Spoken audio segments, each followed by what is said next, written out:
السلام عليكم ورحمة الله وبركاته. أهلا بكم حبايبي متابعينا الكرام من مصر جامعة العربية. دمتم ودامتكم بكل الخير والحب والسعادة. بعد بسم الله والصلاة والسلام على رسول الله صلى الله عليه وعلى من والاه. معكم أخوكم محمد الكومي، الأمل للتعليم صناعة المنظفات. النهاردة حبايبي هنتكلم عن أفضل محسنات الرغوة وأفضل مثبتات الرغوة في صناعة الصابون والمنظفات، وكمان نسبتها للمنتج.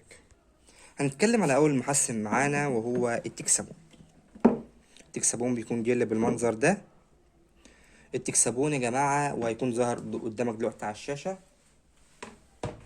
التكسبون نقدر نقول عليه المحسن الأساسي في صناعة المنظفات.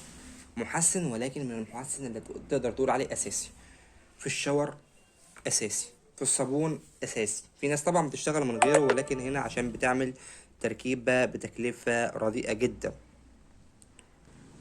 التكسبون مش محسن رغوة بس، التكسبون بيربط مع الملح فبيديني الزوجة. لو اتحط بكمية كويسة بيربط مع الملح بيديني شفافية ممتازة جدا للمنتج. بيعالج لو في تغبيش للمنتج، طبعا بيعالج مشاكل كتيرة في المنتج أيضا. وطبعا هيظهر لك هنا فيديو ازاي تدوب التكسبون بطريقة سهلة جدا جدا. طب ايه نسبه للمنتج؟ ايه نسب التكسبون للمنتج؟ انا ممكن مثلا احط 1% لكل 100 كيلو، احط كيلو، احط 2 كيلو، احط نص كيلو فقط. ما لوش نسبة محددة، انا اللي رابط معايا التكلفة. ولكن هو لو 1% من اول 1% وطالع من لكل 100 كيلو كيلو بيدي نتيجة كويسة. اقل من كده بيدي نتيجة بس اضعف شوية. نيجي بعد كده للمحسن التاني وهو البي بي 4. بيبقى زيوت، هو زيت بيساعد معايا في زيادة رغوة المنتج.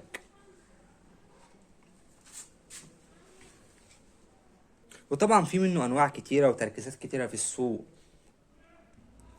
نيجي بعد كده للمحسن يا جماعه اللي هو بيزود من رغوه المنتج ايضا، ويعتبر بديل للسلفونيك، ولكن البديل الامن على البشره، خفيف جدا ولطيف على البشره، هو الالفا اولفين سلفونات.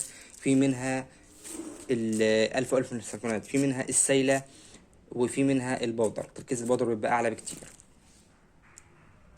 ودلوقتي هيظهر لك التركيزات بتاعتها على الشاشه. عفوا كده، البي بي فور برضو نفس قصة التكسبون، ممكن تزود وتقلل بس ما تزودش منه قوي. يعني 1% كويس جدا، هيدي معاك نتيجة ممتازة. 1% كويس جدا. نكمل معانا الألفا ألفين سلفونات. ألفا ألفين سلفونات ممكن تزود منها عادي، تحط واحد، اتنين، 3%، 4%، 5%، مفيش أدنى مشكلة.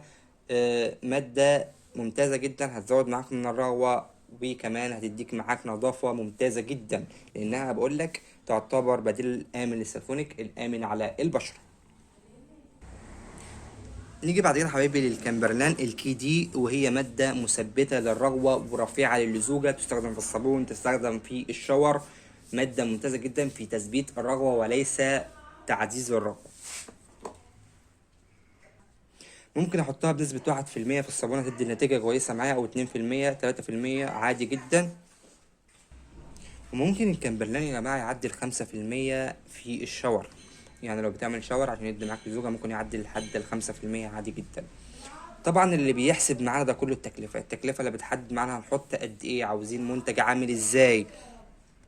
طبعا انا حبيت انملك معززات الرغوة والمثبتات في فيديو بسيط كده، ولكن كل مادة عايزة اللي يتكلم عنها لوحدها. طبعا كده الفيديو بتاعنا النهارده انتهى. في نهاية الفيديو لو عجبك الفيديو اعمل اعجاب في القناة واشترك في القناة واعمل اعجاب بالفيديو، حتى يصلك كل ما هو جديد من اخوك احمد الكومي. واهم حاجة دعوة حلوة من القلب، لان احنا بنعمل ده كله علشان صلاح دعائكم، فما تنسوناش من صلاح دعائكم والدعاء لوالدي بالرحمة والمغفرة. شكرا لحسن المتابعة، والسلام عليكم ورحمة الله وبركاته.